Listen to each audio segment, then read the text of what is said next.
STV news, आवाज़ बुलंदियों तक।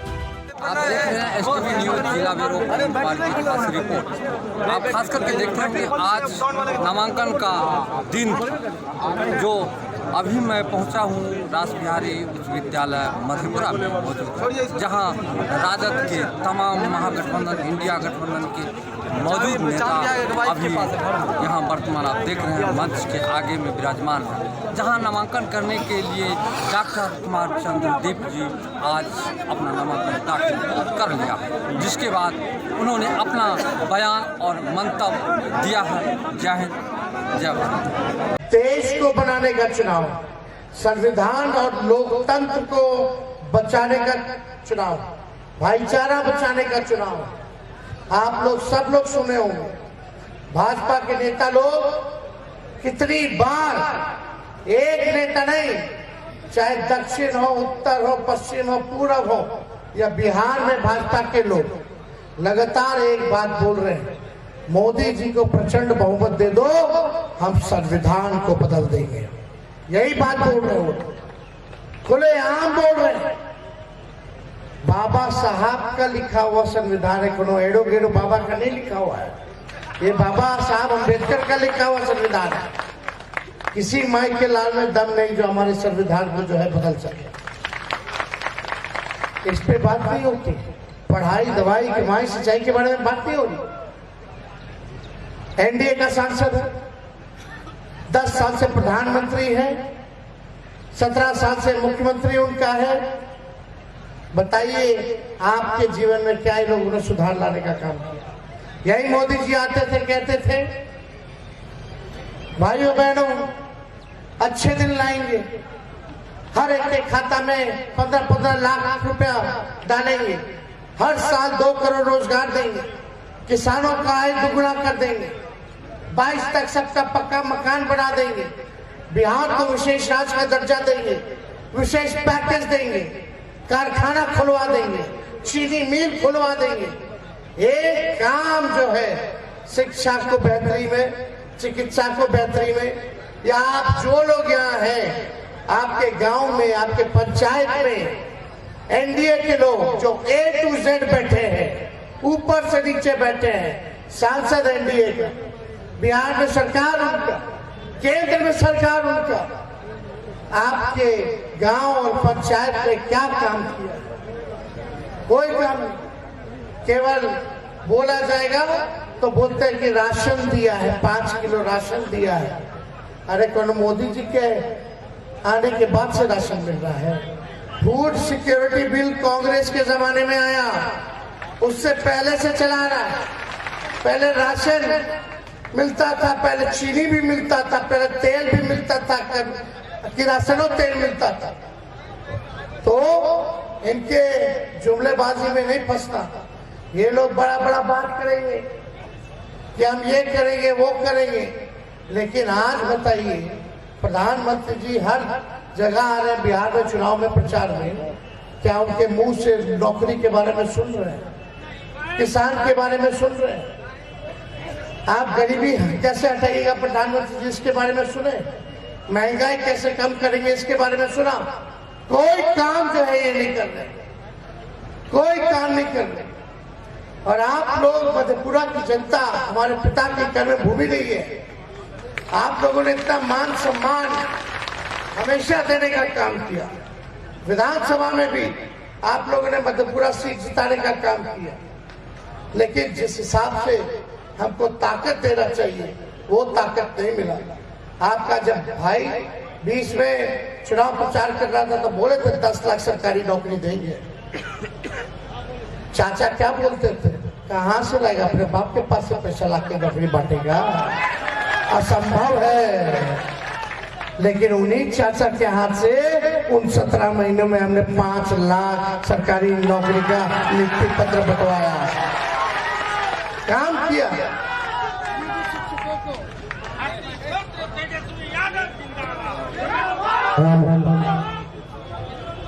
साढ़े 4 लाख नियोजित शिक्षकों को राजकीय कर्मी का दर्जा दिलाया 17 महीने में। तालमी मरकज हो, टोला सेवक हो, विकास मित्र हो, आंगनबाड़ी हो, सबके मानदेय को हम लोगों ने दुगुना किया, जाति आधारित गणना कराया और उसी के तर्ज पर हम लोगों ने 75% आरक्षण बढ़ाने का काम किया। रात भर अस्पताल में घूमते थे, छापा मारते थे कि डॉक्टर आ रहा है कि नहीं आ रहा, दवा मिल रहा है कि नहीं मिल रहा, साफ सफाई है कि नहीं है, ये सारा काम किया। आईटी पॉलिसी बनाया, टूरिज्म पॉलिसी बनाया, स्पोर्ट्स पॉलिसी बनाया। जो खेलने वाले खिलाड़ी थे उनके लिए पहले कोई नीति नहीं थी, हम आए तो जो मेडल लेके आया देश के लिए उसको भी हमने नौकरी दिया, अधिकारी लेवल का नौकरी दिया। डीएसपी तक बन सकता है खिलाड़ी जो देश के लिए मेडल लाएगा बिहार का लड़का, ये काम किया। जो पढ़ा उसको भी नौकरी, जो खेला उसको भी नौकरी। बिहार में निवेश के लिए हम लोगों ने MOU साइन करवाया 50,000 करोड़ रुपए का, पहली बार बिहार में ऐसा हुआ। तो हम लोगों ने काम किया है। आज मेरा मानना है कि असली दुश्मन बेरोजगारी है, गरीबी है, हमारा असली दुश्मन महंगाई है। हमको इन सारी चीजों से लड़ाई लड़ना है, लेकिन बीजेपी के झांसे में नहीं आना। अगर आप लोग ताकत दीजिएगा, इंडिया गठबंधन की सरकार बनाओगे, महागठबंधन की सरकार बनाइएगा, तो आने वाले 15 अगस्त को जिस दिन हमें आजादी मिली थी उसी दिन से 1 करोड़ लोगों को देश भर में नौकरी हम लोग दिलाने का काम करेंगे और बेरोजगारी से 15 अगस्त को आजादी दिलाने का काम करेंगे। 1 करोड़ हम लोगों ने प्रण लिया है, जो कहते हैं वो करके दिखाएंगे। रक्षाबंधन के दिन आने वाला जितनी गरीब परिवार की बहनें हैं, हर साल उन बहनों को 1 लाख रुपया का सहयोग हम लोग कर दे जा रहे हैं। गैस की कीमत को, सिलेंडर गैस की कीमत को 500 हम लोग करेंगे, जो मोदी जी के राज में 1200-1500 हो गया है। ये लड़ाई हम लोग लड़ेंगे, बिहार को विशेष राज्य का दर्जा दिलाएंगे। और यही नहीं, विशेष पैकेज हम लोग देने का काम करेंगे। पूरे बिहार में 1,60,000 करोड़ का पैकेज देंगे। 1,60,000 करोड़ का पैकेज यानी एक लोकसभा क्षेत्र को 4,000 करोड़ रुपया मिलेगा आपके विकास के लिए, आपके गांव के विकास के लिए। 5 जगह हवाई अड्डे बनाएंगे और अग्निवीर योजना को हम लोग खत्म करेंगे। अग्निवीर योजना में क्या है, कोई सेना में भर्ती होना चाहता 40 साल के लिए होगा, 22 साल में हम लोग थोड़ा स्थिर बैठ जाएंगे। क्या हो गया जय कर्जा, पीछे से बोल बात खत्म करेंगे। अग्निवीर योजना में क्या है, अग्निवीर योजना में यही है कि 4 साल ही आप सेना में रह सकते हैं, उसके बाद आपको बाहर कर दिया जाएगा। शहीद का दर्जा नहीं मिलेगा, पेंशन नहीं मिलेगा, पेंशन के साथ साथ आपको कैंटीन की जो सुविधा मिलती है सैनिक भाइयों को, वो भी नहीं मिलेगा। इसलिए ये योजना हम लोग खत्म करेंगे और शहीद का भी दर्जा देंगे। जैसे पुराना बहाली निकलता था वैसे ही निकाला जाएगा, रेलवे में भी निकाला जाएगा, सेना में भी निकाला जाएगा, पेंशन भी दिया जाएगा, कैंटीन की सुविधा, मेडिकल की सुविधा भी हम लोग देने का काम करेंगे। शिक्षा चिकित्सा को पूरे देश भर में हम लोग मुफ्त करने का काम करेंगे। ये काम हम लोगों के एजेंडे में है। इसलिए ऐसा 24 पे 24 जन वचन हम लोग लेकर के आए हैं, आप लोगों के समक्ष हम लोग रखेंगे और भर मधेपुरा में पूरे लोकसभा क्षेत्र में हम लोग घूम घूम करके जो है काम करेंगे। सभी लोग यहाँ उपस्थित हैं, इसके आगे भी हमारा कार्यक्रम है। माननीय अध्यक्ष जी जयकांत जी बता रहे थे कि आज जो है असगर जी जो है पार्टी में शामिल होंगे, हम इनका पार्टी में स्वागत करते हैं, इनको बधाई देते हैं। और सभी हमारे साथीगण, अरुण बाबू यहाँ बैठे हैं, सब लोग हैं यहाँ, ढानिक लाल जी प्रत्याशी, पूर्व प्रत्याशी वगैरह है, प्रभात जी वगैरह सब लोग आए हैं। प्रभात जी आ गए तो जाने का तैयारी मत कीजिए, आप आते हैं जाते हैं, लेकिन खाली टिकटे में उलझाए रहते हैं। अस्थिर से रहेगा आदमी, बार बार एगो तो चाचा पलटते हैं,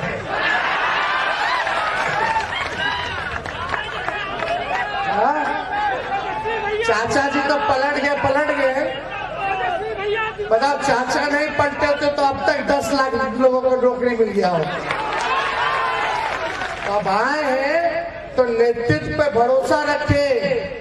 पार्टी माई बाप होती है और आप सब मधेपुरा के लोग, अगर मधेपुरा हमको नहीं ताकत देगी तो कौन देगा रे भाई? ये बात सही। हम लोग अकेले लड़ रहे हैं, अकेले तेजस्वी लड़ रहा है। यहाँ प्रधानमंत्री आ रहे, मुख्यमंत्री आ रहे, रक्षा मंत्री आ रहे, गृह मंत्री आ रहे। आज नॉमिनेशन किए हैं, क्या आपका मुद्दा रहेगा? किस मुद्दे पर आप काम करेंगे इस जनता के बीच में? किस मुद्दे को लेकर विकास और रोजगार, विकास और रोजगार, ये दो मुद्दे हैं जो मेरा मुख्य मुद्दा है। यहाँ विकास के मुद्दे पे हमारे रोजगार के मुद्दे पे मैं स्टेट मिल रहा स्थिति मैंने कहा कि स्वास्थ्य, शिक्षा, रोजगार,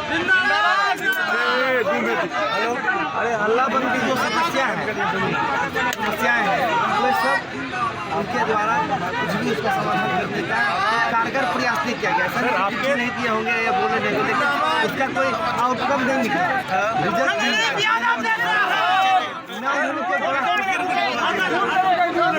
उन्होंने कोई बड़ा संघर्ष किया। जैसे मैंने कहा कि एम्स की स्थापना दरभंगा में लोगों ने धरना दिया, प्रदर्शन किया, रोड जाम किया। क्या ये माननीय आदरणीय दिनेश सिंह यादव जी नहीं कर सकते थे? उन्होंने नहीं। क्या रेल ओवर ब्रिज के लिए उन्होंने ऐसा आंदोलन छोड़ दिया कि क्या कहते जनता के बीच ऐसा संदेश दिया या देश प्रदेश को कि वो चाहते हैं कि सहरसा में रेल ओवर ब्रिज मूलभूत समस्या हम लोग को बहुत विशाल रहा है वर्षों से। NH 6 107 जो हम लोग को इधर से बच्चा से आते हैं 6-7 जो है वो लाइफ लाइन अभी तक वो हमको लगता है 60% ही हो पाया, आधा अधूरा है। क्या ये मेजर पोर्शन आपके लोकसभा क्षेत्र में पड़ता है? हम सुपौल वाले का भी वहाँ भी एक दिन सर का मत है। मेरा मानना वहाँ चौपाल जी को दिया गया। एक तीसरा समाज के, दलित समाज के व्यक्ति को हमारी पार्टी बोले ना कि हम लोग सबका साथ, सबका विकास, सबका विश्वास चाहते हैं। वो लोग नारा में रखते हैं सबका साथ, वास्तविकता में उनको 10% बीजेपी तो कह रही है 90% लोगों को कहाँ देती है? टिकटती है क्या? 17 में 10 दिया है 90% को और 17% दिया है 10% वाले। हम तो 10% वाले का विरोध नहीं करते, जिसकी आबादी उस हिसाब से उसको प्रतिशत रखना चाहिए। क्या यहाँ पे उन्होंने कुछ नहीं किया। स्वास्थ्य के मामले में पूरी तरह से, जैसे मेडिकल कॉलेज है, कोई विशेषज्ञ चिकित्सक नहीं है वहाँ पे, नीचे जो उतरते वो तो की होते हो सहरसा में एम्स की स्थापना हो। इसके बाद स्वास्थ्य शिक्षा के बारे में कहना चाहूँगा कि DN मंडल विश्वविद्यालय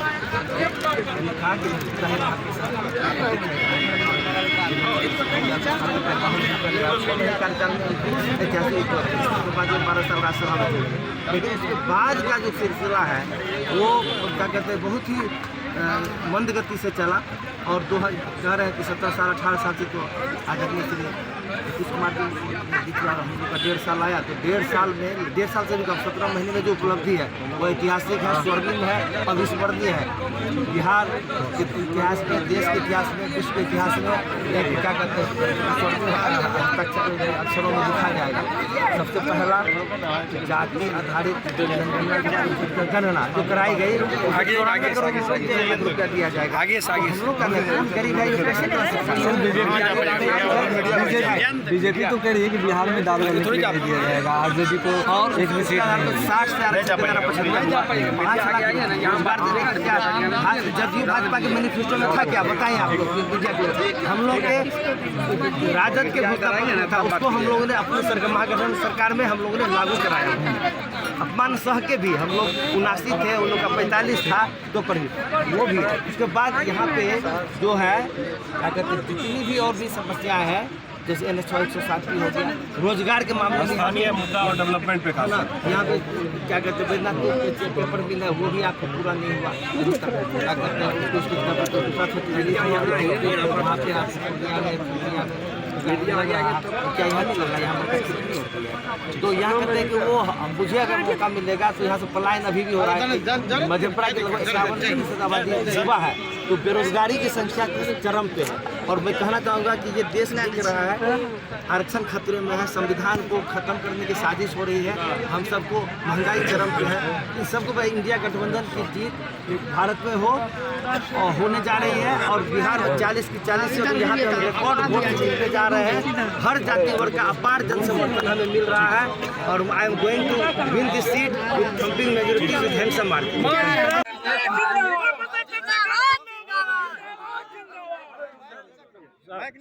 डिप्टी सीएम जो है बिहार के, वो कह रहे हैं कि आरजेडी का ट्रैक रिकॉर्ड जो है वो अपहरण और डकैती का है, क्या कहिएगा? कौन कह रहा है? डिप्टी सीएम जो डिप्टी सीएम कह रहा है शुभेंदु अधिकारी क्या है? शुभेंदु अधिकारी घोटाले में अव्वल, अजीत पवार पर आरोप प्रधानमंत्री जी लगाए लोकसभा में, एकनाथ शिंदे पर कि सिंचाई घोटाला 70,000 करोड़ का हुआ और बीजेपी में चला गया तो मालामाल हो गया, सारा आरोप मुक्त हो गया। अजीत पवार हो, शुभेंदु अधिकारी हो, एकनाथ शिंदे हो, छगन भुजबल हो, 2 दर्जन ऐसे नाम हैं। और कल तो देखे हैं कि एक महानुभाव जिसको पुलिस खोज रही थी शूट करने के लिए, बीजेपी ज्वाइन किया तो ईमानदार हो गया, सारा दोष धुल गया, वह वॉशिंग पाउडर में नहा लिया। इसलिए देश को खत्म करने वाला नफरतवाद और संप्रदायवाद ला करके आज उनके सामने क्या है? न तो रोजगार उनका विषय है, न महंगाई विषय है, न किसान की तरक्की विषय है, और न सीमा सरहद की चौकसी विषय है। आपको मालूम है ना, चीन गाँव बदल दिया है, अरुणाचल में घुस करके रोज घुसपैठ हो रहा है लद्दाख लेह के इलाके में। कौन जवाबदेह है? बोली नहीं निकल रहा है। इसलिए संप्रदायवाद और नफरतवाद देश को कभी ताकतवर नहीं बना सकता है। जब भी ताकतवर बनाएगा अंबेडकर का संतान ही और उसका विचार ही ताकतवर बनाएगा। सामाजिक न्याय समाजवाद ही देश को ताकतवर बनाएगा।